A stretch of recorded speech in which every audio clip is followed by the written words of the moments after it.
I mean, I've been wanting to do it for a while, and Clarissa was just wanted to paint my nails, so I was just like, "Fuck it, let's go." And I like them. Although today I did I was like watching TV or whatever, and like was fucking with it, and I felt my pinky was long, so I just like bit it, and I was like, "Oh!" I was like, "This feels different than it normally does." I like the chipped look on like that's I guess one of the reasons I haven't done never painted my nails is because like if I did I would prefer them to look I guess a little beat up, like a punk rock type thing rather than like Where are pristine. you? Exactly. Contemplated what I want my painted nails to look like. I like them. I'd go black for I sure. think it might be a normal thing. This is like a dark green. I wanted a dark purple like Itachi's, but she didn't have that. But she had a dark green, which is actually like my favorite character's actual nail color in the Akatsuki. So I was like, from Naruto, I'm like, I'm okay with that. That works for me. I think my last chick asked a couple times if she could do it, and I was like, yeah, I'm just gonna like take it off before I go to work though, because I don't know if my job would be cool with that. But that was more of like, I guess, I think that was more of a, like being judged kind of thing. Where it's just like I don't feel like Yeah. I mean, it's more of a like with my type of personality that would have been a conversation starter for people to come up and talk to me. And with my personality, I don't need that kind of shit in my life. I Stay mean, away if from they me. I'll talk if to they you. told you can have your nails painted, you got a case on your hands there, brother. Facts. Discrimination. True.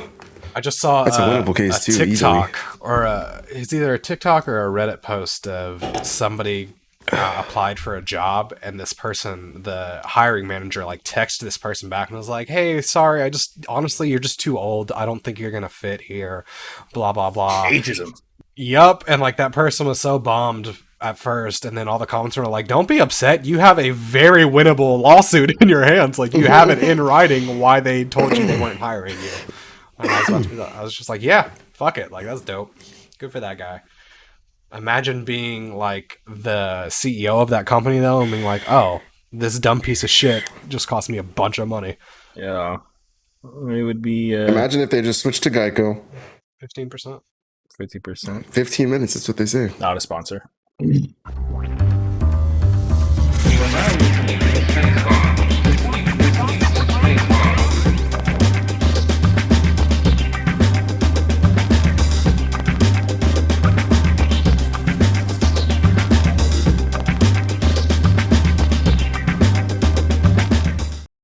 Oh, all right. So I sent it in the group chat, but I thought this was an interesting question.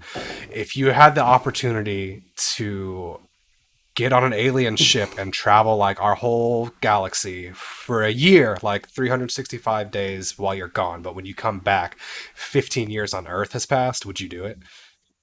I don't think we polled entrants yet, but this feels like it's going to be a lengthy topic. So before we dive into anything, welcome back to the SpaceBar podcast, where myself, Kyle Reynolds, and my three buddies here discuss different topics on a weekly basis in order to entertain, hopefully, you, who is the audience and watching. If this is your first time, welcome. If this is the second and or third and or any exponential equivalent of that, welcome back.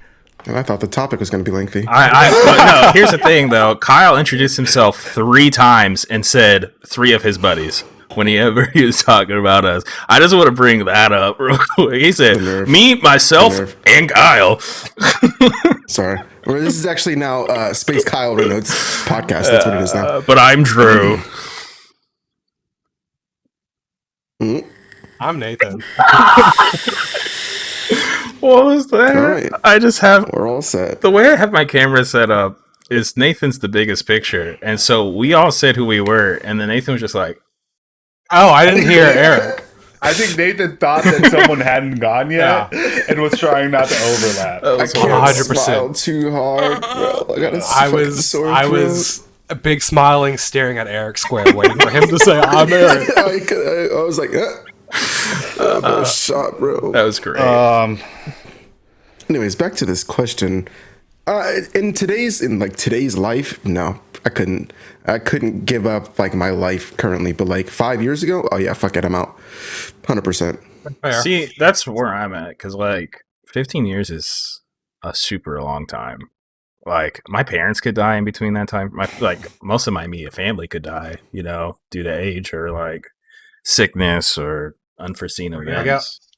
I guess I didn't like think about it that deep. Yeah, because like if I leave and I come back and like they're all dead, I'm just like, well, I got space aids, I guess. That's cool. I have two questions about the scenario.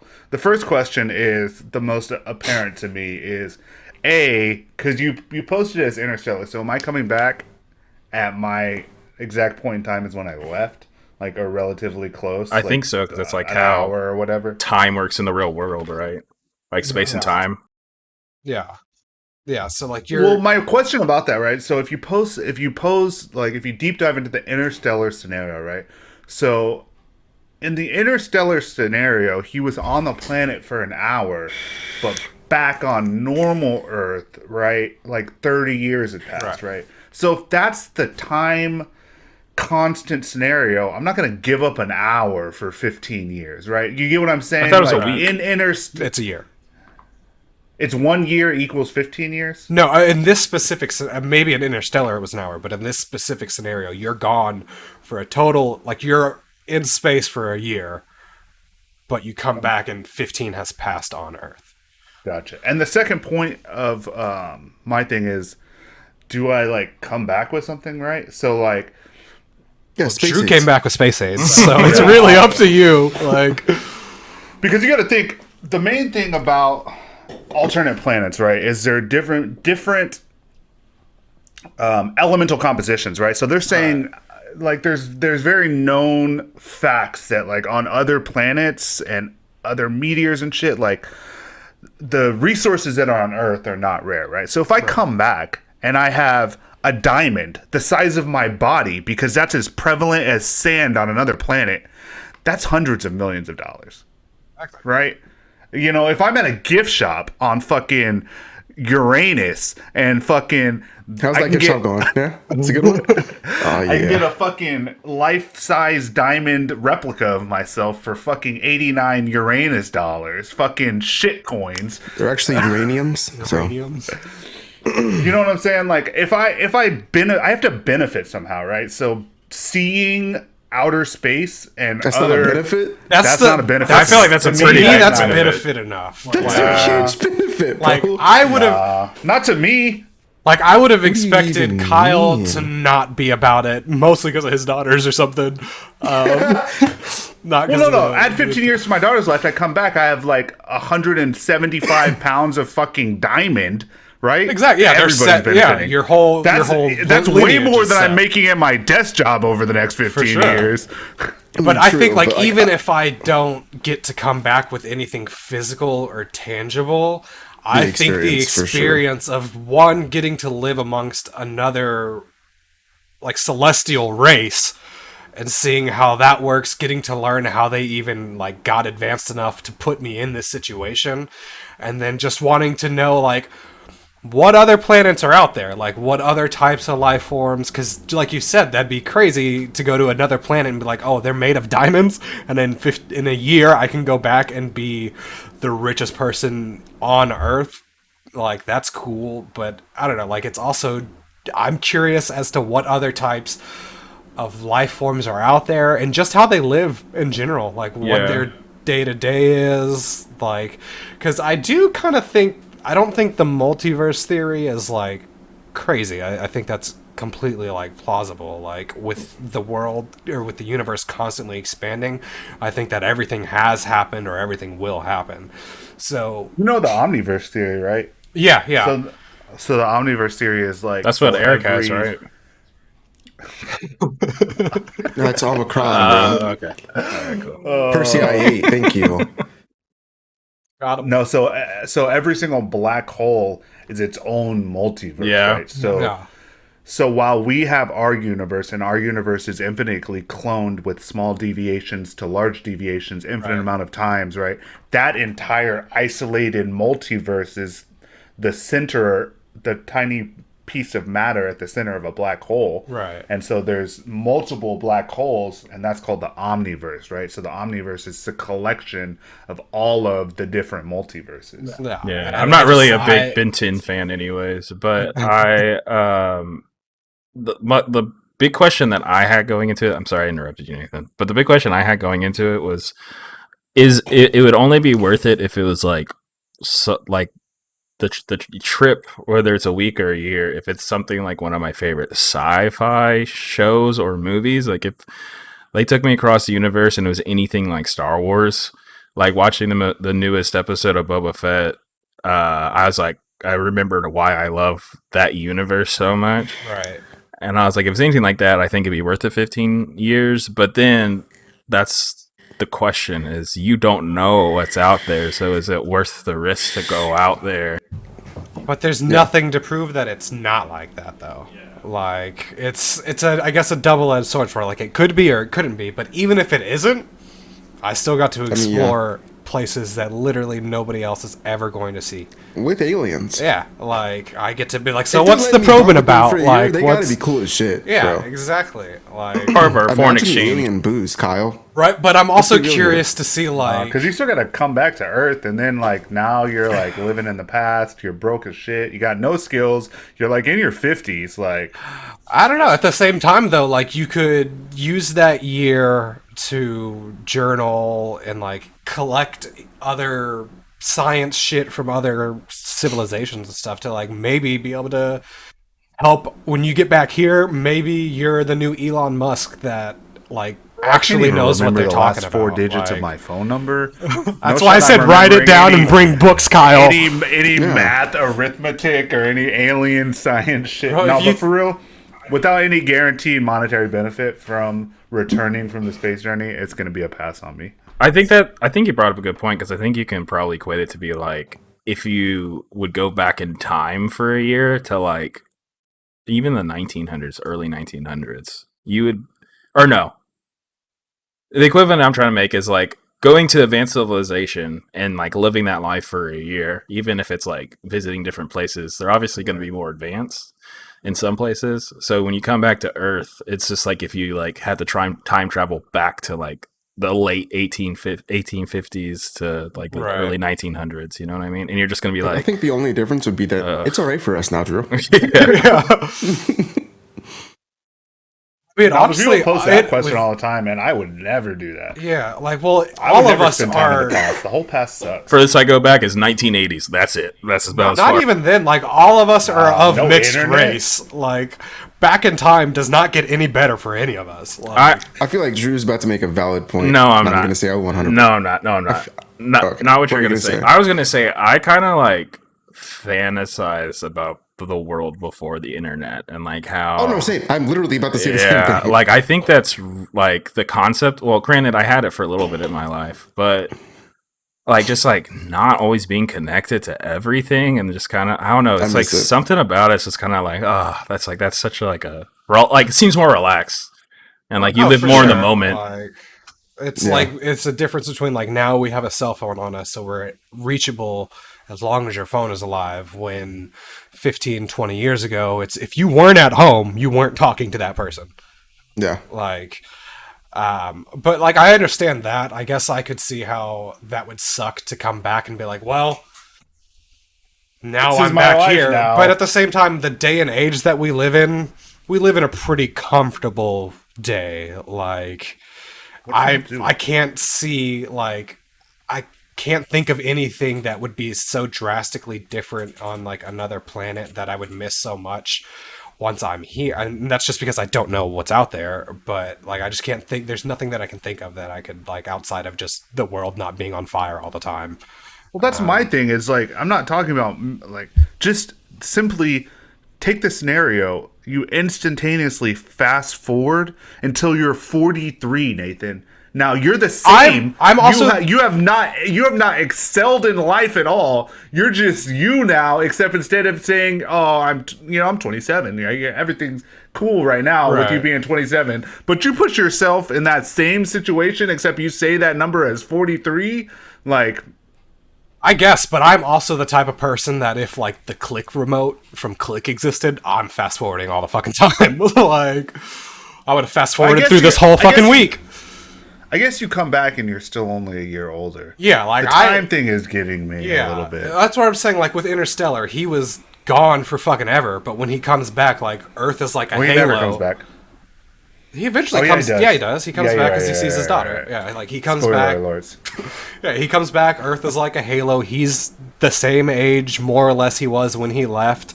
His daughter's Sigourney Weaver now, and she was even like, "Cool, nice to see you. Go back and do your space shit." And he's like, "Say less," and he goes and does more space shit or something like that. But like that's, I guess, like my point of view on it is like I'm just infinitely more interested in what's out there than what we have, because like I've seen what we have to offer and I'm tired. Show me what you've got. Sorry. So Rick and Morty, love it. I have a quick question, right, for the single man in the podcast. So if I could tell you, right? So, yes. Let's say I knew a girl, right, and I think she'd be perfect for you, right? She's 22 years old. She enjoys smoking the reefer. She's always down to have a good time.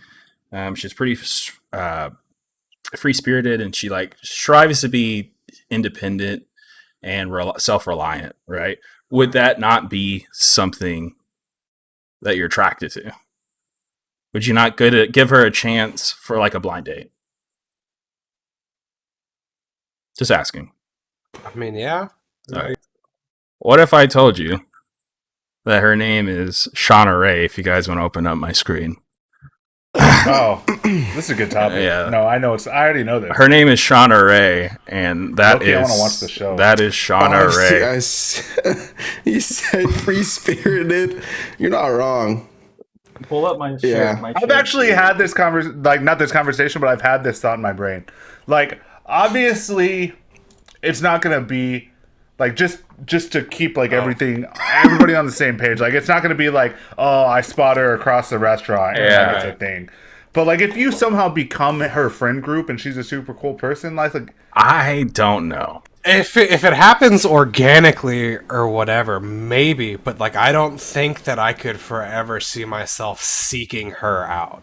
That's like a problem that they pull up in the show a lot. It's just like, yeah, for sure. If you see her in the bar or in a public setting and you go up to her and you're like, you're really attractive, it's like, what's wrong with you? That's obviously it's a red flag.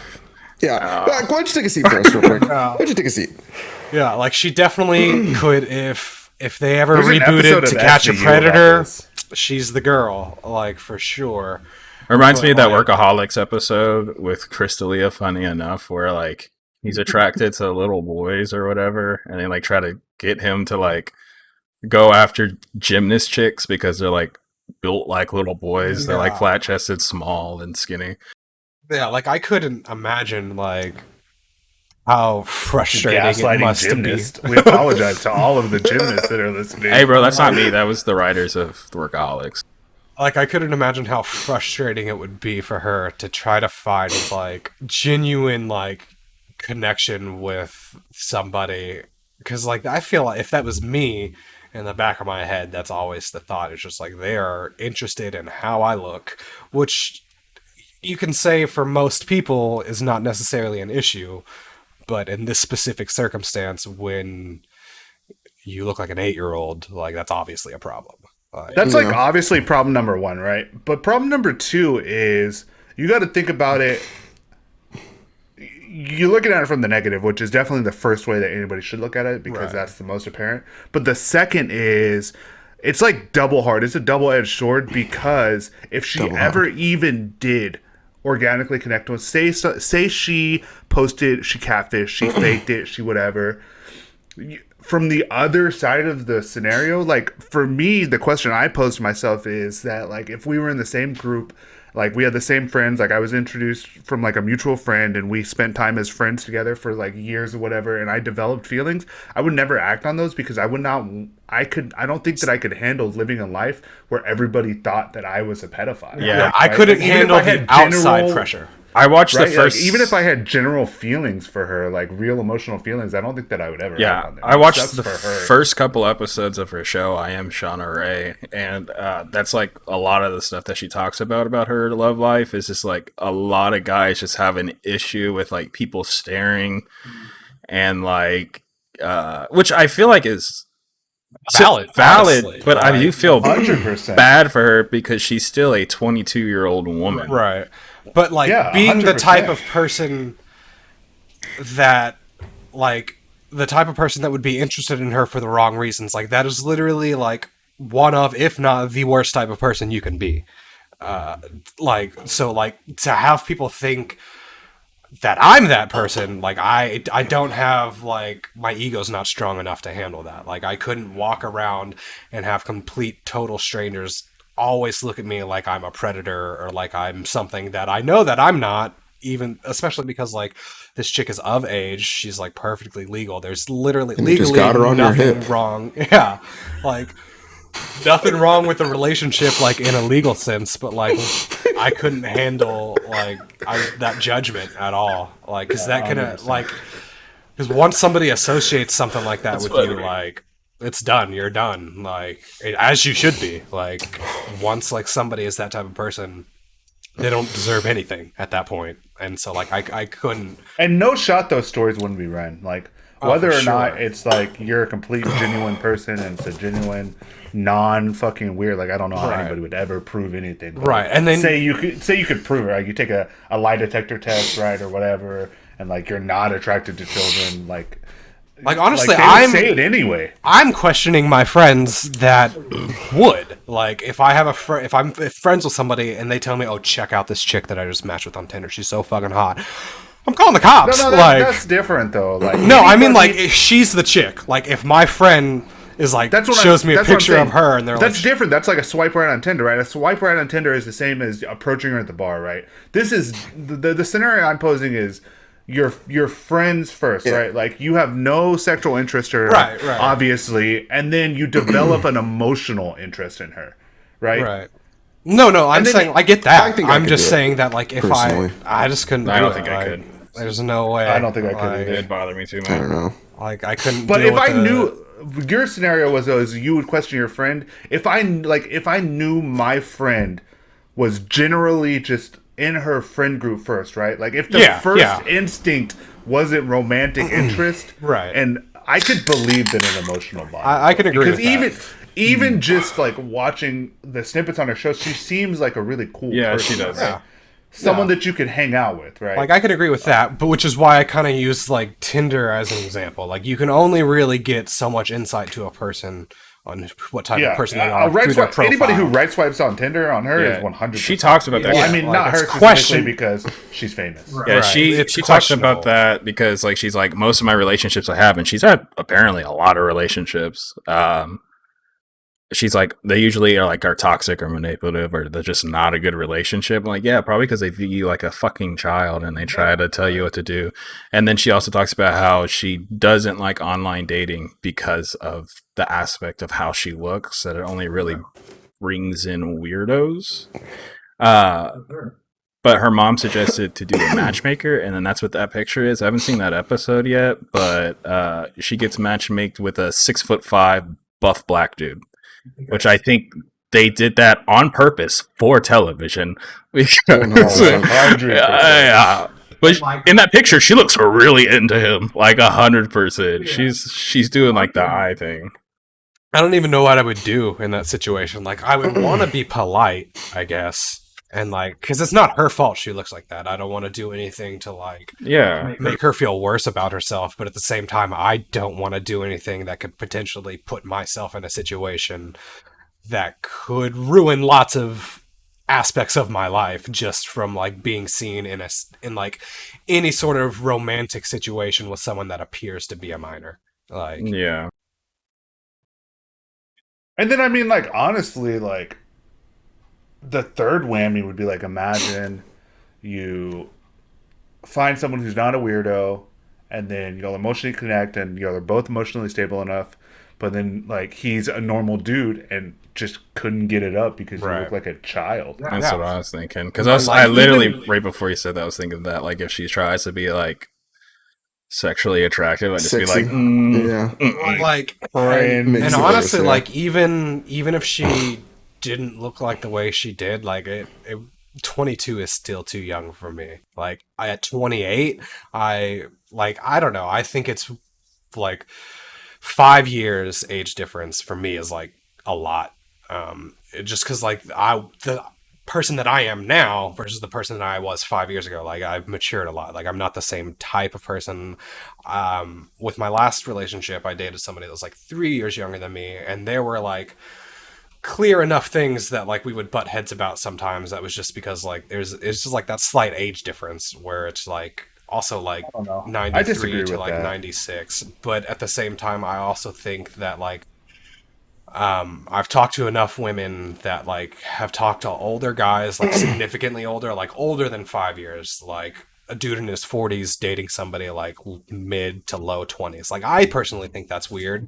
Because to me, what that says is like women your age are like, I'm not putting up with his shit. So you go and find somebody that is a little less experienced in the world, a little more easily pliable to the type of shit that they want. Like I'm not going to give out any specific examples, but like I know for facts like certain people that like have dated older people. Like to me, it's weird where it's just like this dude is fucking somebody that's the same age as like their daughter or something. Like that's weird as shit to me. Like obviously, like my parents are actually like they're 12 years apart. They love each other, whatever. But like that could never be me. Like I could never. Like right now, someone 12 years younger than me would be a minor, so obviously that's a no-go. But even if I'm like 42, no, yeah, No. yeah, he's 28. Oh no, I'm thinking me. yeah, I was doing the math on me. We're Gucci like, there. like to me, it's just weird. And like I get like I don't know. I guess there's more trauma involved in my thought process about it, but I just think like I can't date somebody like significantly younger than me just because it gives me weird vibes because of the type of dudes that I know that go for that girl. If that makes sense. You're kind of strictly tunnel visioning this to scenarios. So when you're doing it, I think you're picturing in your head. I think you're kind of tunneling it to you're only looking at scenarios that you can embody, right? So you're only putting the faces of people that you know in that scenario, right? So my thing is, I think it's way like age is obviously a thing to a certain like to a certain point, right? There's laws about that, but I think maturity is way different because I think back to when I was in my my younger ages, like when I was in my like early 20s and shit, and I like you think of the opposite, right? So I knew plenty of chicks that I did not want to have anything to do with because they were too mature at that age, right? So they're 22 and they're going to bed at 8:30. They're fucking waking up. They're very productive. They're reading books. They're worried about their financial future, right? They're doing all the right things. When me at 22, all I was doing is staying up till 4 in the morning, fucking going to 17 different bars, getting fucking trashed 8 nights a week. And there's not even 8 nights in a week. Yeah. Looking for the best happy hour specials. And I didn't want anything to do with that. Like if anybody was gonna fucking put pressure and be judgmental of me because I was sleeping in until 3:30 in the afternoon because I fucking got shit faced and was out until the sun came up, like I didn't want that kind of presence in my life, right? So I knew people that I couldn't work with at that age because they were living the life that I'm living now, Right. 8 years before I was living it, right? Right. So those people I could clearly see dating people way older because they had different life Goals. not goals, but like the way that they lived their life currently, like they had a Experiences. different, not even experiences, like the Lifestyles, way that yes. they functioned, right? Their XP was a little bit higher. You know what I mean? Their agendas weren't lined up with my own, right? Right. So like in my mind, that makes sense to me, right? Because I'm sure even now I see tons and tons of, like, if I was single and I wasn't married and I was in the dating scene, I see tons of people that I wouldn't want any fucking thing to do with because they're my age, they're 30, 31, and they're still doing that shit I was doing when I was 22. And I'm like, that's fucking not anything, like, not shaming anybody. Like, if that's what you're doing, like, more power to you, you're enjoying that, but that's not my life right now. Yeah. And if there's no growth, whether I have to date a 45-year-old or a 22-year-old, like, I just want our lifestyles to align. Yeah. So that the lifestyle. That's my thing, though. It's just like I'm the same way. The door so hard. I feel the same way. Like, I want our lifestyles to align, and I just don't think that, like, and like my lifestyle is pretty fucking loosey goosey as it is. Like, it's just silly not, goose like, time. Crazy, yeah. Like, but there are certain phases of my life that I went through that I don't want to go through again. And dating somebody that's younger than a certain age, you're almost guaranteed to have to go through those stages again, but as like a bystander to your partner. And like, if you want to support your partner, like, obviously be supportive if you can, but like, it's a preference. Like, I don't want to have to do that, so I'm not going to like put myself in a situation of dating somebody that is like significantly younger than me and having to like because in my last relationship I had to watch her make a couple mistakes that I just learned from age, and like I would try to give advice here and there and be like, hey, as somebody yeah, like, as somebody that's gone through this, this is maybe not the correct way to handle the situation, or maybe this is some advice on how to handle the situation. And it's usually met with like, fuck you, I want to go through this on my own, and which that's completely fine. Everybody, if you want to experience shit on your own and make your mistakes on your own, I get that. Like, I'm that same way sometimes when like certain family members like recommend shit to me where it's just like, yeah, you made the mistake on your own, but I'm not you. I can make the mistake a little bit differently and learn maybe something else that you didn't learn from the mistake. It's exhausting to like be in that other position of where you're constantly trying to be like, hey, I've been through this, I know what it's like. And I'm not saying that I know what everything is like. There's definitely tons of stuff that they had been through that I have no idea what it's like, and that I can't really speak on. But it's just one of those things where it can be more, like, it can be mentally exhausting, and then that puts strain on the relationship because I still think you're lining up age and experience / maturity up too much, right? It's my experience with the younger ages, though. Like, in my experiences, that's how it has been. It hasn't been like I've dated somebody that is like vastly more mature for their age or whatever. It's usually people are gonna like. Well, that's what I'm saying, though, is like that you're only basing it on your own experience. I'm saying that those, like, you understand at 24, I had already bought a house, had my first kid. For sure. Right? That's 4 years ago for you. Right? Like, so you can't, like, there's an age thing for sure, right? There's no way that an 18-year-old has experienced some things because there's just not enough time, right? Like, barring like geniuses and shit, right? Like things like college, like, obviously if you're 18, like 99.9% of people haven't graduated college yet. But like, I feel like once you get to like 22 and on, it's kind of the lifestyle you choose versus, you know, you're talking about them not experiencing, but I guarantee you that there's 25-year-olds that have experienced a completely different plethora of things that you haven't experienced yet, that if you got with them, they would have to have that same but like for right, but that's what I'm saying. It's like, so, but I also look at it from the point of view where, like, say I do find somebody that is like younger than I would prefer them to be. If it works, fine, whatever. Like, I'm not like, it's not like an immediate like deal breaker for me, but I think it's typically, I do find it odd when like older dudes actively are seeking out like, it's because they can't hang in their own weight. Like when there's like a popular example would be Leonardo DiCaprio. It's low key like people have charted all the women he's dated. He's never dated anybody over the age of 25. Like 25 is a normal enough age to be like, that's an adult, whatever. Like, they can rent a car or whatever. But at a certain point, when he keeps getting older, it's like Dazed and Confused. It's like, I keep getting older, but they stay the same age. Like, it's weird that is your type. Like, why hasn't your type grown with you? Why have you stayed in the mindset of like, I want this chick that is barely old enough to like do anything really? Like, Because it's he's just Daddy odd to- Dom, bro. 100%. Like, I'm on the same. Like, if there's a trend, like if you Right, if that's what I'm there's saying. a- It's like the trend of the like. That's what I'm That's saying. not what that's what I'm saying. That wasn't your original point. Your original point verbatim was I could never date someone that was Right. Well, 22. that's what I'm saying. It's like let me rephrase that. I don't You could never actively seek out people only that young. 22. Yeah, like I don't actively Yeah, like I my. agree with that. Like I think my Tinder age right now is like 25 to like maybe 30 or something like that. And even like because like 25 is because I was like that's like the youngest that I could date without like having to go through like a bunch of other bullshit over and over again. For my own personal reasons. But like I said, like the people that like actively continue to Yeah, seek out, I'm on like board that's weird to 100% me. with that one. Like that seems Like- like predatory. Yeah, like I think the example that pops into all of our heads pretty clearly is RV, right? The Robin Williams movie?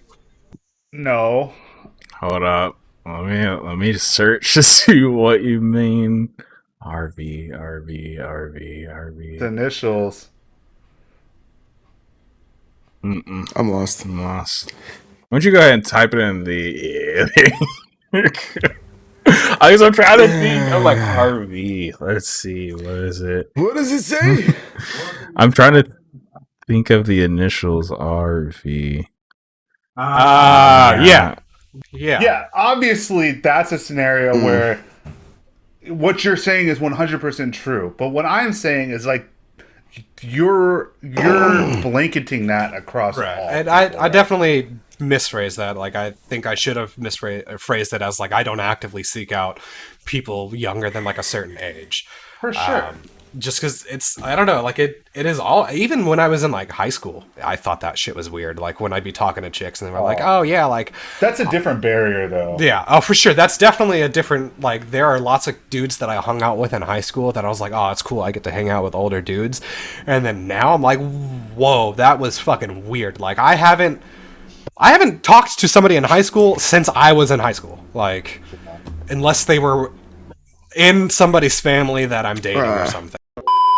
Hey guys, sorry to take a break from the podcast. I'm looking a little ratchet right now, but that's not the point. I just want to let you guys know that this episode is brought to you not by the BlackHole Bar. The BlackHole Bar is the best place for you to enjoy wasting your time, whether it's sleeping in their complimentary dumpsters, drinking copious amounts of tequila on a Tuesday, or just shooting pool on one of their pool tables. There's always something for somebody. Unless you sag your pants, unfortunately, you can't come in. Enjoy music you have to pay for because the owner is too cheap to have ambient music playing, or delicious foods that definitely is not rebagged frozen food. I mean, if you are a functioning alcoholic, there's good news because they are open 24/7. So feel free to come by anytime for a drink. BlackHole is 24/7 and it's located at your local broke down shopping center parking lot. I hope you guys definitely give them a check out. We really enjoy their company. Definitely don't go shit in their urinals. Urinals? Yeah, just don't do it. No, but like, yeah, to I that wouldn't post point, that like, part. it's wild to me when I think back at like some of the people that I hung out with in high school. I'm like, yeah, those are weird fucking people. Like, it's like you had to. Some of those people had to actively seek us out, like as high schoolers, to hang out with us. And like, The only that's just people odd. that I ever had situations like that with that I can think of were older siblings. That's what I'm saying. It's like that's not weird. Like I didn't really start drinking until I was like 17, and when I started drinking, it wasn't at high school parties. I was at my brother's house because I could go there, and I knew it was like a safe space. I didn't have to drive anywhere. My parents weren't going to question me hanging out with my brother, and so like I was the token like young person, but people just treated me as like kind of like all of my brother's good friends just treated me as kind of like their little brother almost, where like they were all very protective of me and shit like that. Like they took Yeah. care of me. It wasn't like a predatory sense as to where like I feel that. there was a specific group that I hung out with in high school that lived directly across the street from my high school, that we just like to do hood rat shit with. And like one of the people was like, there were two people specifically. One was a dude that was like, he graduated probably like 4 years before like we even got to high school. And then another one was a chick that was like an adult at this point, like probably close to her 30s or something. And even like as a kid, yeah, but you're not hanging out with like 16-year-olds. Like even as a kid, I would be like, these people are fucking weird. Why are we hanging out with like, why are they hanging, like, why don't they have friends their age? Yeah. And it's just like, maybe they have their own trauma that prevented them from like being able to make friends their own age. But when I look back at it as an adult now, it's just like a huge red flag where I'm just like, that's No. wild. When I was younger, I had a neighbor, and he was like 2 years older than me, and then his brother was like 3 or 4 years older than him. And so it's kind of the same thing where like their friends like treated me as like either a peer or their little brother, and they were always super defensive and all that shit. So that's like when I started drinking and smoking, it was at their house. And like I remember once, so my dad used to make me write lines, right, as a kid, and it always the amount always doubled. So the first time was like 500, and then the last time I wrote sentences was 40,000. And so I was 40,000. So I'm writing lines, and like Kevin hits me up and he's like, hey, he came over because it was like right next door. My dad was like at a baseball game or something. And so he comes over and he's like, hey, I'm having people over if you want to come hang out. And I was like, I can't. Yeah, you know what? I can. Fuck it. So I go over and I'm hanging out. I was like, hey, I call my dad. I was like, hey, I'm going to go hang out with Kevin. It's right next door. I'll be writing my lines or whatever. And he's like, that's fine. And I was like, all right, because I was home alone. So like the first night, this was back-to-back nights. My dad worked for the Rangers at this point, so he's like, he had to work. So the first night, I'm smoking hookah. I learned how to blow O's for the first time in my life. Sick as fuck. I got high as shit. And like I get home, and my dad, like, I get home, and he's already home. He's been home for like 10 minutes. I get home, and I'm like, all right, good night. And I don't even like go say anything to him. I just like, and I cut right to my room. This motherfucker waits 5 minutes. I'm in bed my eyes are just starting to shut, and he bolts into my room, slams the light on, and stands over me in my bed and is like, how you feeling? I'm like, tired, bro. Like, trying to go to sleep. And he's like, you high? No. Were they smoking over there? No. You drinking? No. All right. And just walks out. And then the next night was the first night I was ever crossfaded. It's like, good times. But also, when I was 17 years old, to the dating people outside of high school, I did it at a 21-year-old. And it was very nice. But it is kind of weird for sure. But honestly, I met her at a Harry Potter movie. I don't know if it was like a regional thing or Wow. like a small age gap, but Natalie says crossfaded and I say twisted. Say We I always think got twisted. I never heard. Honestly, I crossfaded. think it might be regional in the sense of like, I feel like each different high school almost had their own lexicon of shit like that. Like the other day, I heard somebody say like, "Oh, I was throwed." I hadn't heard that in we said that so all the time, long. for sure. Like I literally probably hadn't heard that since high school. But like I think that was the thing. It's just like I was throwed, or I think we said twisted, maybe. But I think maybe it was a mixture between crossfaded and twisted, like depending. See, I'd never even was. heard the term crossfaded until I was like in my mid-20s, and Natalie told me the Yeah, word. I will say I do think twisted was the first thing That's what that we I always said. yeah. I honestly think it just sounds better too. Crossfaded is kind of like I don't know. it's It, almost like crossfaded too to- descriptive. Like That's what I'm saying. I was like, you're trying too hard there, brother. like the first time I ever got twisted or crossfaded, I think crossfaded fits with how I felt like the most. Because like I can remember, I didn't really start like in high school. I didn't smoke much. Like it was maybe once every 6 months type of deal. Smoked the like most. it really wasn't Same. until I became an adult. Hypothetically. Yeah, it wasn't until I became an adult to where I was just like, I understand the consequences of these actions or whatever. But I remember in high school being at this party and somebody offers me some, and like I was a little hesitant because my brother was also sitting at the table and I wasn't sure like how he was going to react to that. So like I was sneaky about it. Don't think he saw it. I continued to drink. And like I'm young, I don't know my limits of anything. So I'm starting to feel weird. Like I remember I got up and I start walking inside the house because like I gotta go to the bathroom, and like I fall into the wall, and my brother looks at me, he's like, "You alright, Chunk?" And I just remember being like, and then just going and sitting on the bathroom toilet and like nodding off, like trying to like fall asleep. I mean, like I can't fall asleep in my brother's girlfriend's bathroom right now. Like I at least got to go find a bed or something.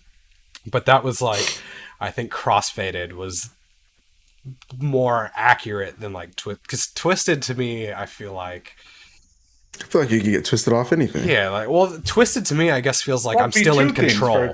Like twist. Like Twisted means like I did it on purpose and I put myself like I knew my boundaries for both, and I put myself in like a nice little twisty like spiral or whatever. But like Crossfaded, it's just like you did too much of both. Like you didn't proportion it out right, and now you're fucked.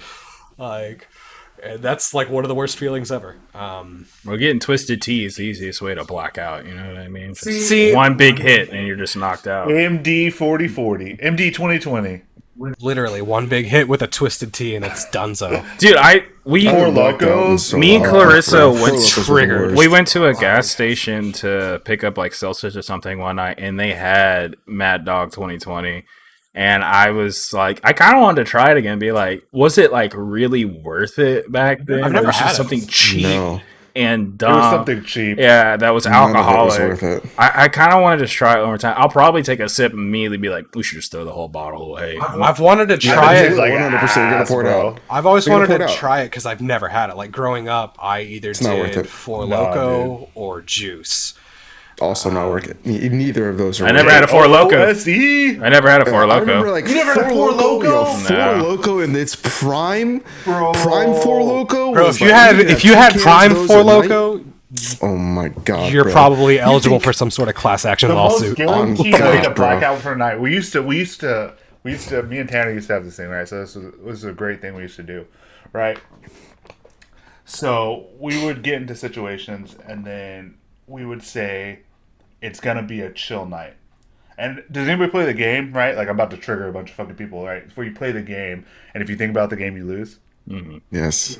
Right. Hold on. Wait. I hate that shit. The game. Yeah, Okay, go on. 100%. So me and Tanner play that too, right? So it's that same thing. It's like if you think about the game, like if someone says the game, you immediately lose. That's what chill night was, right? So I'm gonna text Tanner right now. whenever we were like, he'll probably be like, if you say the words Kyle says it's gonna be a chill night, he'll be like, fuck you. So we would say that, and then like no matter what, like whatever happened, like we would just get blackout drunk, right? It's just the worst ever. But one of the times we said it, right, we said it's going to be a chill night, and then we pre-gamed by shotgunning a Four Loko each, and we just got fucking blackout obliterated, bro. That reminds me- It was just so bad. Like one of the drunkest I've ever been, and like I don't even like. I'm actually curious on what the rest of your night was like, Drew. One of the drunkest I've ever been is me and Drew are sitting at the bar. I look at him and I say, "Do you want to start the end of your night?" He says, "What the fuck do you mean by that?"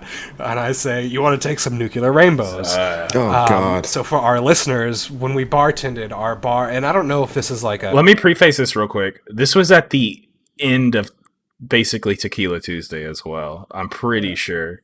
Or in the middle of it.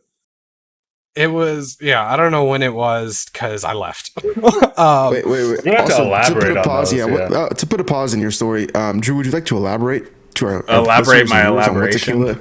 So Tequila Tuesdays are? Because I physically cannot. at a disclosed bar that we all used to work at, Tuesday nights were well shot nights, so it was like $1 off of our normal well drinks. Getting fucking flashbacks. 75. It was 275. So I think it was either Kyle. It was to do something with stuff, but he suggested that we all drink tequila on Tuesdays. Specifically, the way you would drink the tequila was if you're in the group for Tequila Tuesday, you buy a shot for everybody. So if there was 5 people that were doing Tequila Tuesday whenever we started, 5 people would buy 5 shots. If it I was like hands down the lowest number. The lowest. I think the highest we had was like 12, 13 or something like that. It's like 14, It 100%. was 14. So at one point in that bar, 14 people bought 14 shots and had to take all 14 shots within like an hour of like. We don't start till a little midnight. bit off. Oh, go ahead. So, okay, all right. So I'm one of the founders of Tequila Tuesday, right? So, we got to preface this, but we got to explain what we're drinking. It's Tequila Tuesday because there was 275 off wells, but we would all drink a very specific drink. You could not alter from the drink. The drink itself was very important to the process. So the drink itself was called a Devil's Piss, and the origin of a Devil's Piss came from a little bit prior to Tequila Tuesday, right? So me and this other bartender named Samuel Culp, shout out, he listens sometimes, I think. Yeah. So, Sam, if you're listening, what's up, buddy? We love you. But the Devil's Piss was originated by Samuel Culp and myself, and I think one other bartender. I'm not positive. Maybe Kenny. Right? Maybe it's possible, right? So essentially, we worked at a 24-hour bar, right? And so since it was a 24-hour bar, you had to have a bartender 24 hours out of the day. And so the 2 beginning bartender shifts was from 6 a.m. in the morning till noon and from noon until 7, right? And so 6 a.m. to noon was the worst bartending shift that you could get, and it's what you got when you started out, right? I'm trying to talk a little bit faster to get through this portion of the story, right? Just to give you the background of the story, right? So obviously, working that shift sucked fucking balls, right? So when I was working that shift, Sam had just gotten off of that shift because he was the bartender that got trained on the shift right before me. And so we came to an agreement that whenever Sam relieved me, right? So Sam was the noon to 7, and I was the 6 a.m. to noon when he came in and relieved me from being a bartender, or I was the noon to 7 and came to relieve him from being the 6 to noon. We would together take the worst possible shot possible to, right? Like it was kind of like the smelling salts of liquor. To signify, hey, you just completed the worst fucking possible thing you could do, which is work that fucking shift, right? And so we decided that the worst possible drink you could take to get off of the worst possible shift you could work would be tequila and lime sour mixed together at room temperature. That was added later, right? Okay. So Devil's Piss originally was just room temperature tequila, tequila, Juarez to be specific, and lime juice, right? So that's the origin of the Devil's Piss. Now, fast forward a couple of years, we went into this thing called Tequila Tuesday, right? So Tequila Tuesday started because on Tuesdays we had $2.75 wells, right? So all of our well beverages were $2.75. So we got a lot of bargain drinkers come in, right? And while the bargain drinkers came in, obviously bargain drinkers don't like to drink by themselves. It's also a Tuesday, so there's not a lot of people turning up. So we got into the scenario where, we would always like to cheer. So they'll be like, hey, if you buy a shot, I'll buy a shot. Let's all buy shots for ourselves, right? And then we'll take them together, right? So you got 4 people together at the bar. They all want to take a shot, right? So, hey, you pay for your shot, I'll pay for my shot, right? So everybody's buying their individual shot, right? So 4 people are buying one shot 4 different times, right? So the equivalence is if 4 people are drinking and each of those 4 people take 4 shots, everybody's buying 4 shots, right? So the way that it got turned into Tequila Tuesday is what you would do is you would designate a group of people at the beginning of the night, right? So say it's us 4. It's me, Eric, Drew, and Kyle, right? So instead of each of us buying our own shot 4 times, what you would do is Eric would buy the first round of 4 shots, and then I would buy the next round of 4 shots, and then Drew would buy the next round of 4 shots, and then Nathan would buy the next round of 4 shots. Right? And it did start off as like a small group, but we had a lot of regulars that were also our friends that came up specifically to participate in this. So it got out of hand quickly. That's still later down the line, right? So this is still the evolution of Tequila Tuesday, right? So in that scenario, everybody is still buying the same amount of shots. Right. Whether you buy 4 shots at once or 4 individual shots, you're still buying 4 shots. But the biggest difference that led to Tequila Tuesday is that if everybody bought their own individual shots, you could opt out of a shot. You could choose if each of us bought our own shots 4 different times. By the 3rd shot, if Eric was like, nah, fuck this, I'm drunk, he could opt out and not take the 3rd shot, right? Because we are each buying our own shots. The evolution of Tequila Tuesday that made it so fucked up is that because you bought a round for the whole group, if you ever skipped out, you lost money. Right? Because you still have to buy for the other people, right? And we're talking about bargain drinkers. We're talking about $2 tequila shots. These people are not out here trying to waste their money, right? So That's the very evolution of Tequila Tuesday that made it such a fucking disaster is that because you bought the whole round, you could never opt out of a shot. Yeah. Right? Because either if you're at some point you're going to pay for the whole group. So if there's 4 people, at one point you're going to pay for 4 shots. So if you don't drink one of the 4 rounds and you opt out, you're paying for 4 and only getting 3. Right? So that's the logic behind it. But then As an adult, like, I'm like, damn, that's okay. What's $2? But once you're fucking hammered, you're not you gotta thinking think, that. we're You're fucking poor. This is a Tuesday, by the way. This is a Tuesday, right? The club be going up on a Tuesday. Right? So obviously, right now when we're older, we got bread. Like it's like, oh fuck you. Like I don't want this shot. That's worth $3 to me. But back in the day, it wasn't even worth that. Like you're struggling to get by, right? So the way that this evolved was that people started seeing it happening, and we wouldn't let people jump in late, right? It would be like we would pre-designate it. You had to be there by like 7, 8, or 9. I can't remember. We didn't start until midnight. Or midnight. That's when midnight is because that's when Kyle or whoever the late bartender was on that Tuesday was in charge of setting tequila. Was in charge of Tequila Tuesday for that night. So when that midnight bartender comes on, that's when it starts.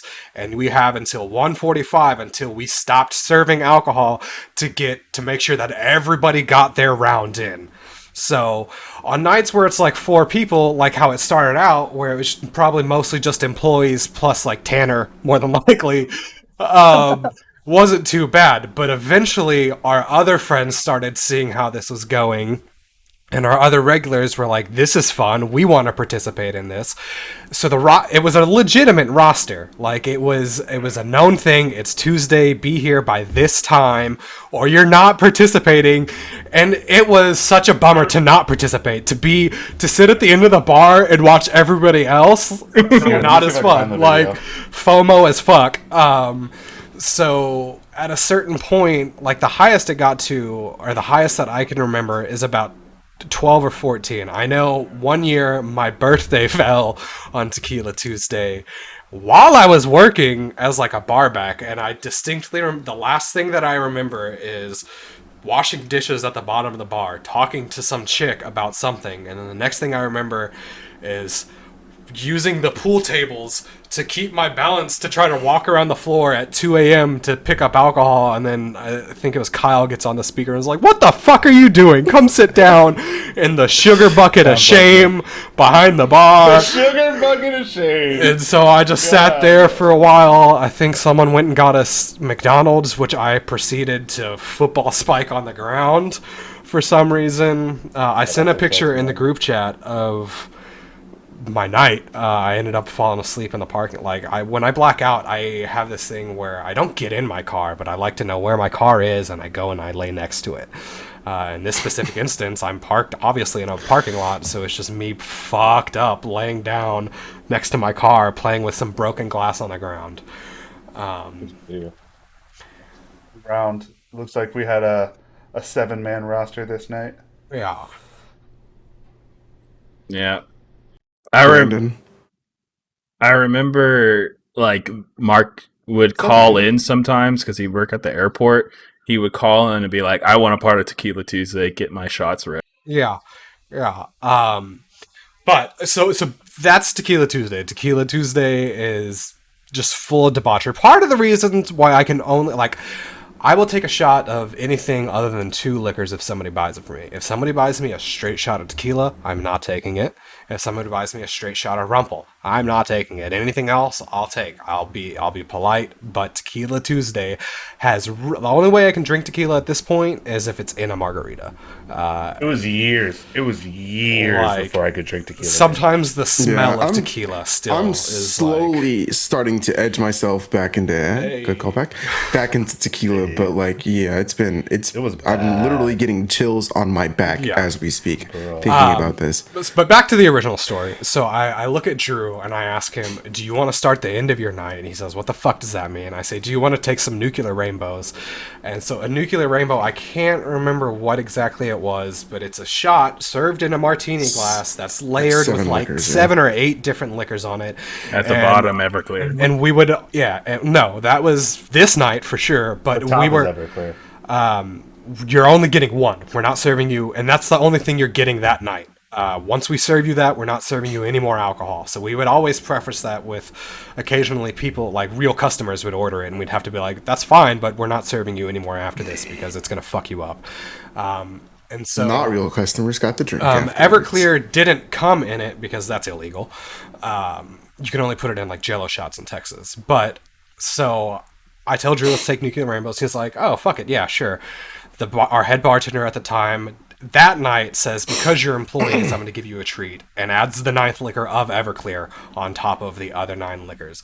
We take the shots, and that's pretty much where my night ended. The next thing I remember is being fucked up, and one of our buddies, Sean, being like, why are you so fucked up? And I not really intelligible enough to tell him why. I remember he calls me an Uber so I can go home. Apparently on my way home, I ordered a whole ass pizza. So I get home, I'm laying in bed, someone's banging on my door, I go downstairs, I open up the door, it's a pizza dude, I'm still 9th degree fucked up, I hand him some amount of money, take the pizza, throw it on my bed, and then sleep for like the next probably like solid 12 hours. But I don't know what the rest of Drew's night was, but that is hands Let me down tell you, one of the most fucked up I've ever been. That was on. I'm pretty sure it was a Tequila Tuesday because I remember the next day being like, I don't know why I thought that was a great idea, taking our like most potent shot right after a night of tequila. Binge drinking. But I had a haircut that night at somebody's house, and I thought I was fine. And this is back when I used to smoke, so I smoked on top of that. Not a good idea. We got to the dude's place, and he like got halfway through my haircut, and I had to like go to the bathroom and throw up several times. He like I got through the haircut, I think, but it was like a piss poor haircut, and I had to go back the next day to finish up. And like the thing about the nuclear rainbow too is it like hits you in waves. Anytime you thought this is the drunkest that I am going to get, 10 minutes later, you are exponentially more drunk than you just thought you were going to get. And it happens like 8 times. It happens until like you clear all the stages of the liquor until you're just destroyed. Do you guys remember what the fuck was that shot called? Like the wave pool? Tidal wave. The tidal wave phase of fucking Rusty's. I don't think I ever did it. I got to the point where I literally wouldn't serve them because it was only fun like. It got to the point where like everyone was like, "Oh, you got to get the tidal wave. You got to get the tidal wave." And you as a bartender, right? You develop a sort of psychological understanding of people, right? Like you develop a little bit of it's like a spider sense almost. You become like you can know. Like I could immediately know if the person would enjoy it or not enjoy it, right? And then the people that had gotten it, that enjoyed it, would try to get their friends to do it, who you could clearly 100% tell this person is not going to be happy for the rest of the evening, right? And they'd be like, no, just give it to him, just give it to him. I got to a point where I refused to do it. I didn't do it for like years. I was like, I'm not doing any fucking tidal waves. This is fucking stupid. I was going to say, I'm going to pull it up on the screen so everybody can see it, but I do have Eric getting hit with a tidal wave. I think I weaved most of that, maybe. And then it's also who was consoling him, also Justin Massey, who's also, I think, a fan of the podcast. So, what's up, Joseph Massey? Let's go Dallas Stars. Shout out to that guy. But yeah, like so, a tidal wave is like a pretty popular. I hope you get over COVID quick, bro. Tidal wave, I think it's actually, that's like a pretty popular shot overall, but if you don't know what it is, it's usually just some bullshit shot of like blue carousel or whatever. Blue carousel, wow, And then- say it. Once you take Carousel it, for there's a sure. second chaser that the bartender just splashes in the customer's fucking face. Just water. Like, Just water. Yeah, just water. Which, like, to Kyle's point, you can tell the people that are like, that are gonna be fine with it, and then you can tell the 100%. people that are like gruff, don't look like they're having a great day when you, and like their friends are doing it to be a dick. That are prissy bitches. Like, Yeah, like it's you just develop that spidey sense as a bartender. Like you can know. tell what type of customer a lot of people are going to be when they walk in the yeah, door. immediately. Like, you develop a sense.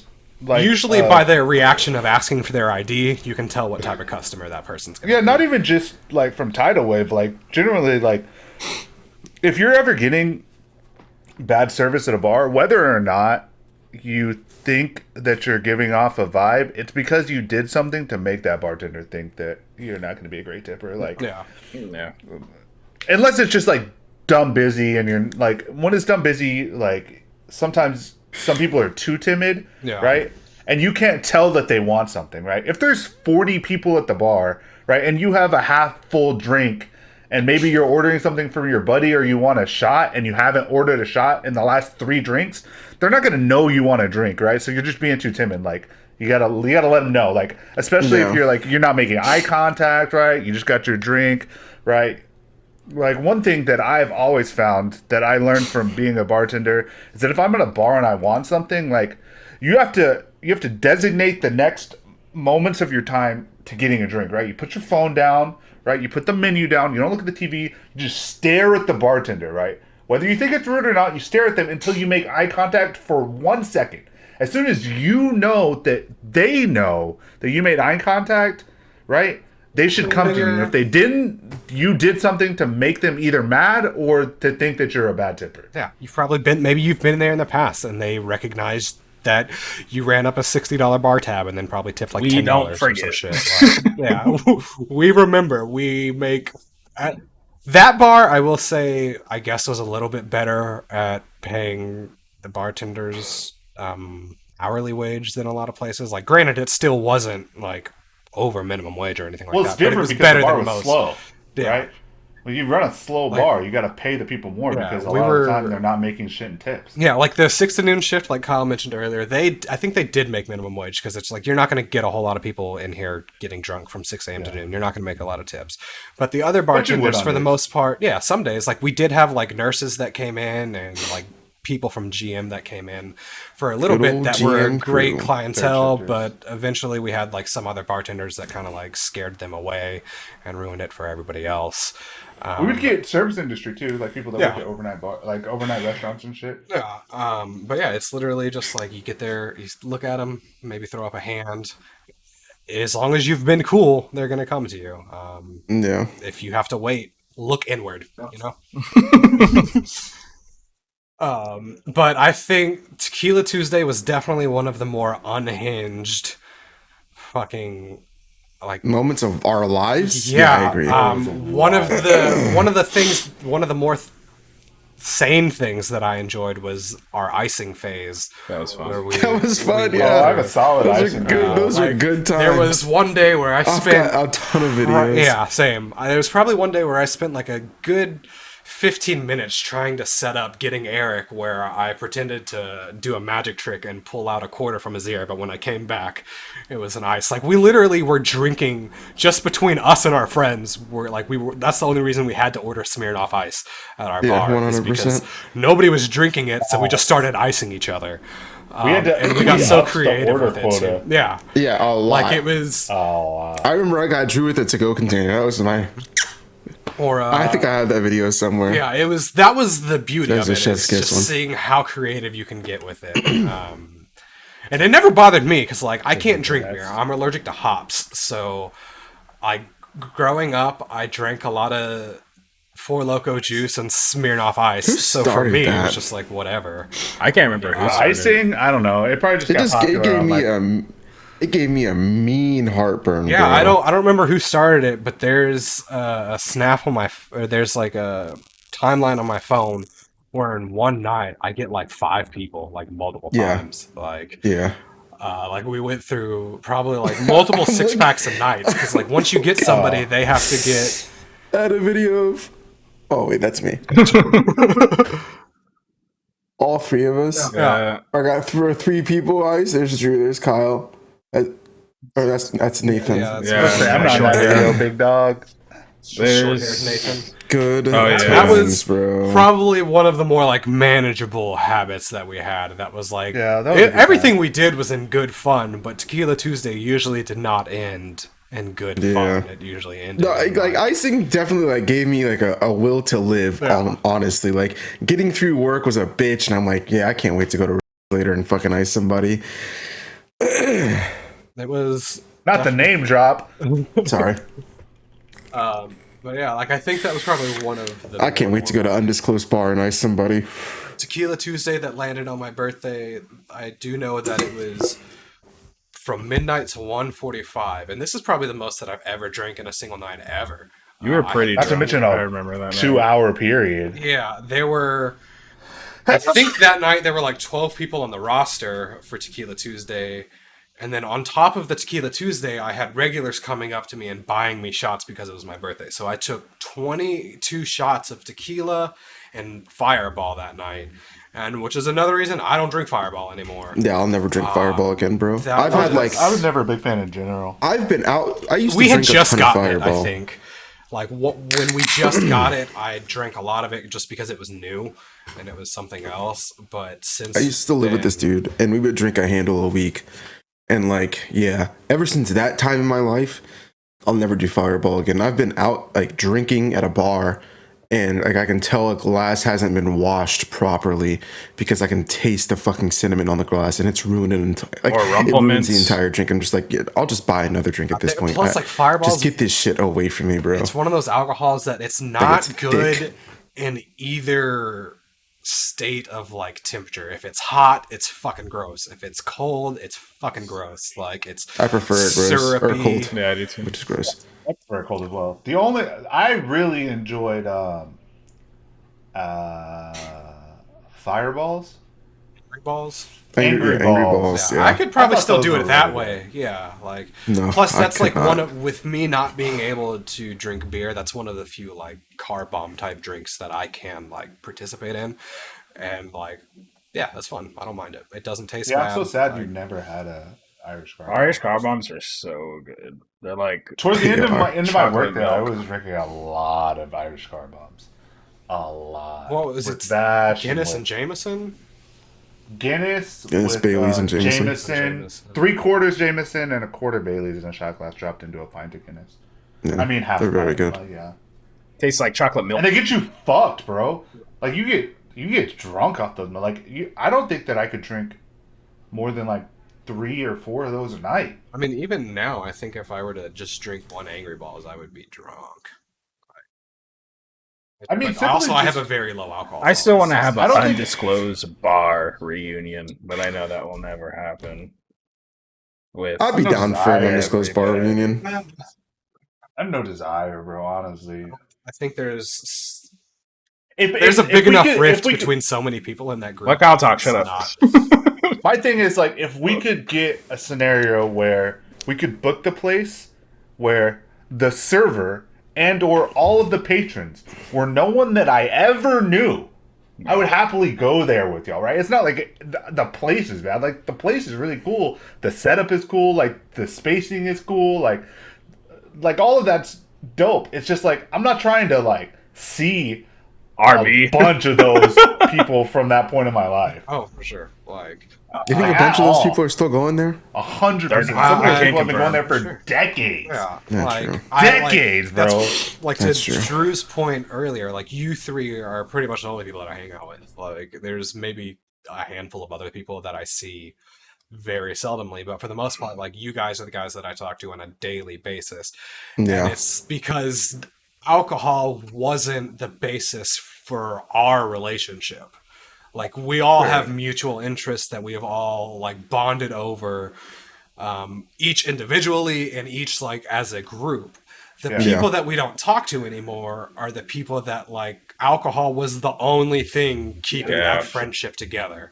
And Facts. for me, now that I don't drink a whole lot, it's just like, well, if I have to be drunk to hang out with you, you're probably not worth hanging out with that much anymore. It's not even just Anyways, alcohol; it's just like- convenience, right? So, Right. like, I wouldn't even say that it's purely an alcohol thing, but like, if the only time that I wanted to see you is because we were both in the same place, like, that's not. And that is genuinely the reason, probably, at least I don't know, I'm not speaking for everybody else, but for me specifically, the reason that I spent so much time in that undisclosed place is because you didn't have to hit somebody up to hang out. You just They were went just up, there. Always. and there was going Yeah. to be at least 3 to 4 people that you knew. It was our cheers. Well enough to, like, it's pretty much, it was our 100%. cheers. Where, like, even now, I don't go there, but if I were to walk in, there would still be several different regulars that would come up to me and be like, hey, haven't seen you in a while, whatever, blah, blah, blah. Maybe they buy me a shot or some shit. But I just don't enjoy that space anymore. Like, I am no longer in that place in my life where, like, I think that's a cool place to hang out. When I look back on it now, it's just like, fuck, I definitely spent way too much of my time there, like, as an employee. I don't and think as I 100% think I spent way too much I don't time in think my life so. there. I enjoyed I would everything. get off of work, like, I had and fun, if there was but an inch of traffic on 20, an inch, bro, I'd be like, I'm gonna go wait out traffic at BlackHole. I'll be back, and then and it was every day. It was obviously there's gonna be traffic. That's what we're gonna and I call would it, be is like, BlackHole. I'd get there at 6, and then I'd be like, I'll just be here for a couple hours. 2:30, 3 a.m. Oh fuck it, it's whatever. Yeah, I well, can get 5 It's hours of rest. exactly the same as that as an employee, except you just spent the last 9 hours there Exactly. working. that's what I'm saying. Is But I I'm saying spent too much time Definitely there. spent like, too much time there. But Like, I don't think I spent too much time. I would- I like, enjoyed I every typ- second. I enjoyed wouldn't it. trade Well, that yeah, time in for my sure. life. I enjoyed it, If but I I had to- also recognized that it was too much. Like, I worked, there was a period of, I was there for like 5 years, and then there was a good chunk of time where I was working at least like 6 days a week. And on that 7th day a week, it wasn't, I'm going to stay home, rest, go run errands. It was, I'm going to go to BlackHole and get shitty because I'm off today. But it's just like, why? I got shitty all 6 other days. It's like, what else would I have been doing, right? Like, Exactly. I spent too much time there. I don't know what else I could have been doing because I was so, like, caught up in that place where it's like, if I think about it now, my previous job, I would, and granted it wasn't a social job, but like, I wouldn't go back after I got off of an 8-hour shift to hang out. Like, it's a Yeah, but I don't think it was you can't say necessarily that we about were caught up anything, in that though. place. I think it was Right. just caught up in having a good time with your friends. for sure. Like, I would much preferred it when we would like, after a certain point, I think that place just kind of became a meetup place for us to go somewhere else. And that's what Yeah. I preferred. That's the place that I liked the most. Well, you could Oh, go this was a there, fucking house start bar. drinking, leave your tab, go somewhere else, and then come back and caves, finish yeah. up there. Yeah, and The it was biggest thing literally for just me- a home base, and I spent too much Yeah, time. it was For home home. me, base for I like sure to towards think about the it like video games, right? So like the appeal of the place, right, is that at our era, you knew every single Yeah. person there, right? And all of those people were cool enough, right? Right. And so if you equate that to video games, right, like at any point, the thing about a video game is at any point, like you can just wake up and log on, right? Yeah. And if you know somebody's going to be in your lobby 24 hours a day, right? That's even more incentive, right? So that's what that was, right? Like at any point, at any day, you could just go there and it's immediately a social interaction, right? Yeah. It's not like other things, right? It's not like going to the mall. It's not like going to a store. Like it's a guaranteed social interaction, right? Right. And that Very shit true. is addicting, right? Yeah, It's and- not because you know every single person behind that bar. And it could be There like are something as still simple as examples, like like- the social interaction that you had at first maybe isn't your ideal, but you know if you stay there long enough, it's gonna Something's build. gonna happen. Something's gonna happen, or the right people are gonna walk through the door. For sure. Like, don't get me wrong, I had a blast, and I probably wouldn't, if I could go back in time, like, I probably wouldn't change it. Like, maybe I would change certain decisions that I made, but I wouldn't have changed that. Took one night. overall.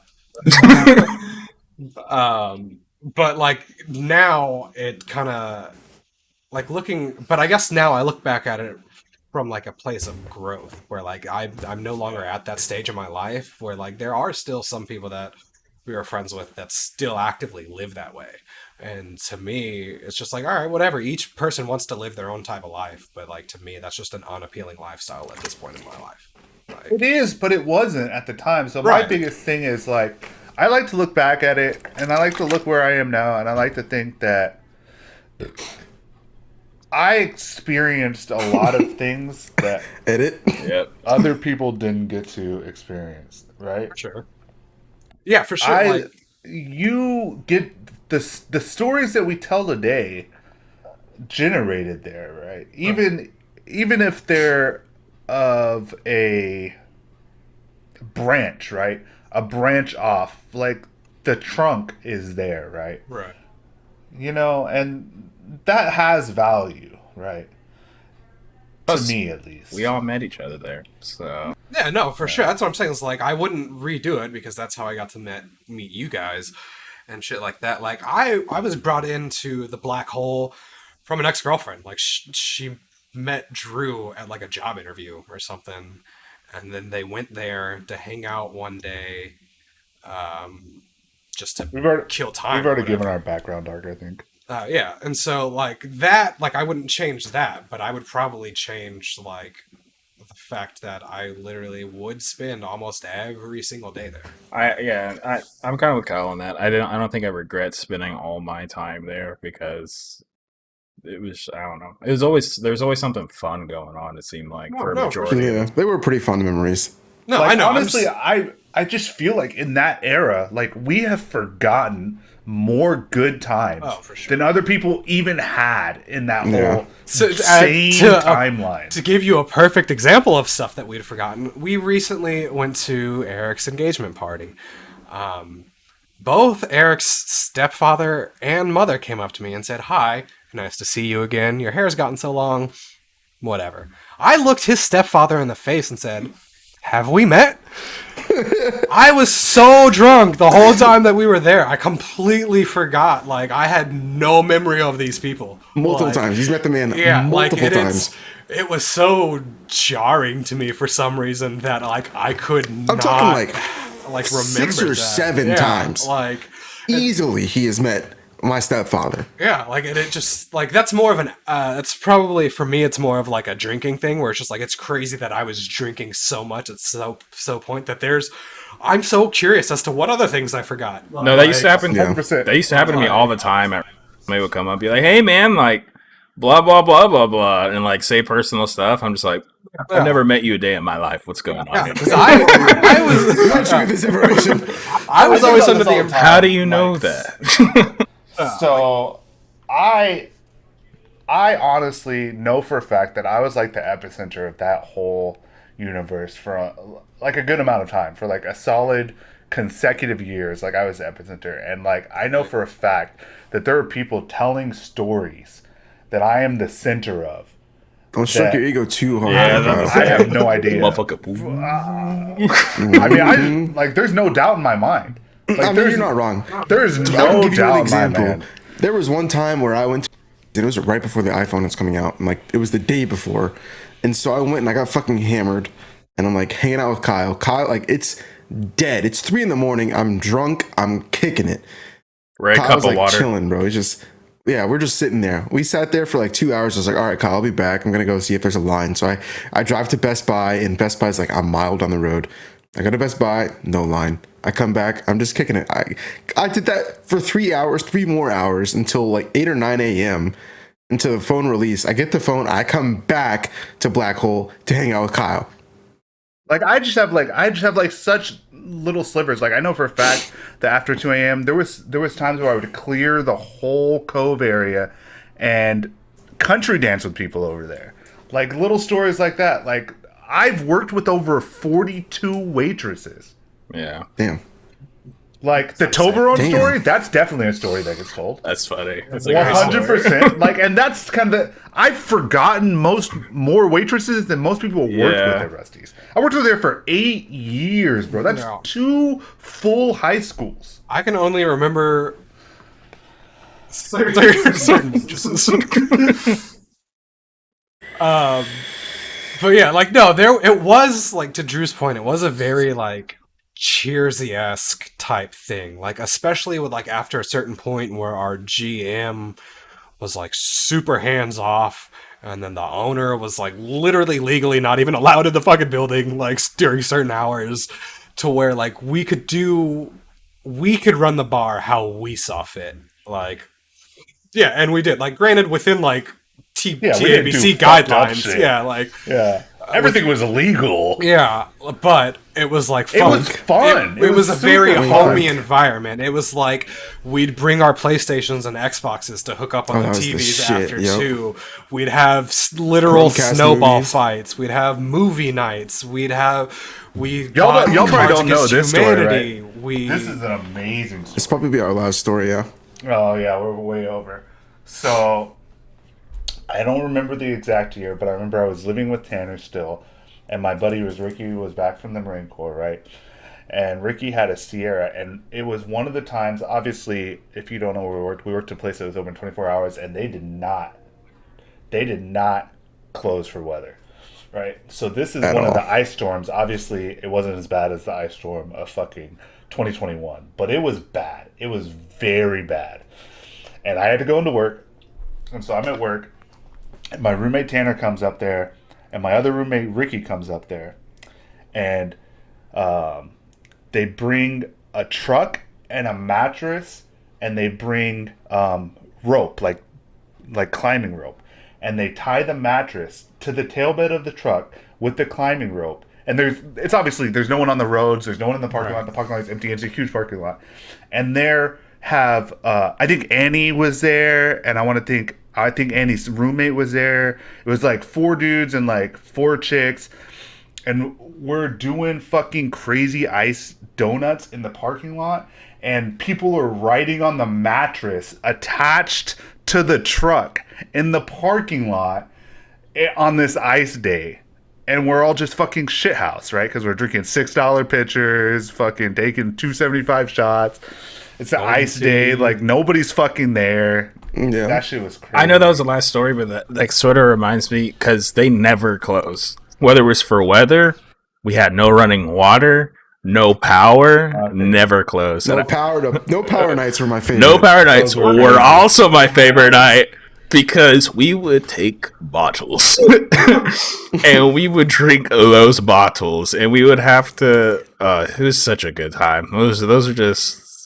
It's like debauchery because we were just all getting drunk and just having a good time. But like, it's a life experience and it's something that I enjoy and like always will hold close to my heart because everybody wants. Jeez, this podcast went quick. Yeah, it did. It really We're did. 90 minutes in. Yeah. I'll probably edit a little bit out. You know what I'm saying? Yeah. If you're still around, you're obviously at some point went to this undisclosed location because if not, this has been completely pointless for you. It's a black hole. It's the black hole. Yeah. Yeah, the snow days were always super fun. I remember one of the snowball fights specifically, our buddy Sora. I think it's maybe in my Dropbox somewhere. He like got Mark in the face. I got Mark in the face. Oh, yeah. That was me. Because in the video he says, "Fuck you, Andrew Blackman." Yeah. No, I guess it was me then, because our buddy Sora is fucking huge. Like, for no reason. Like, he's just big. Yeah, he's like 6'4". There's a video where I think he might have gotten me, because like I'm coming in. 275, I would guess. Easily, yeah. Like, corn Yeah, he's fed, very big. Like, and I remember in the video, Country it's like living, me yeah. coming in with like snow and being like, "Why are you throwing them so fucking hard?" I have that video. Find this video. I need to see it. Please edit it into the video, Fucking please. rough. What's crazy about that even is like, Drew, when did you start? When was that first 2000. time you went to Red Sea? It was like 2014? 14, yeah.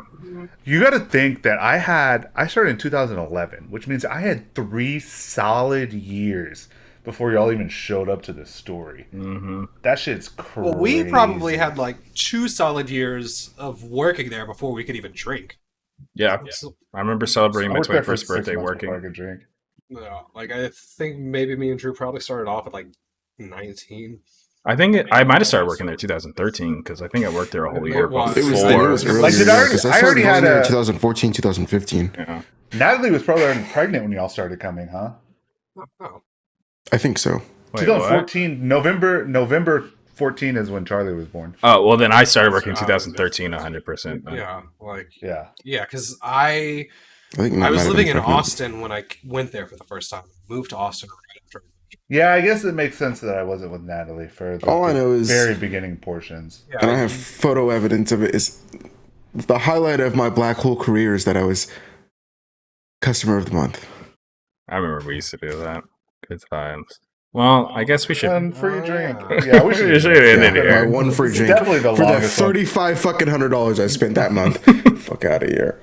Yeah, but thanks for watching. Thanks for sticking We really around. If you're appreciate it. still listening or watching, we appreciate you guys. Definitely a super weirdly sentimental episode. It's like a Yeah. reverse trauma dump. Sentimental for a fucking. BlackHole Chronicles is going to be the name of this Yeah. episode. I'm with it. All right, guys. Well, thanks for listening. Thanks for watching. We appreciate you guys. Take care. Bye. Ciao, ciao. Bye. See you next week.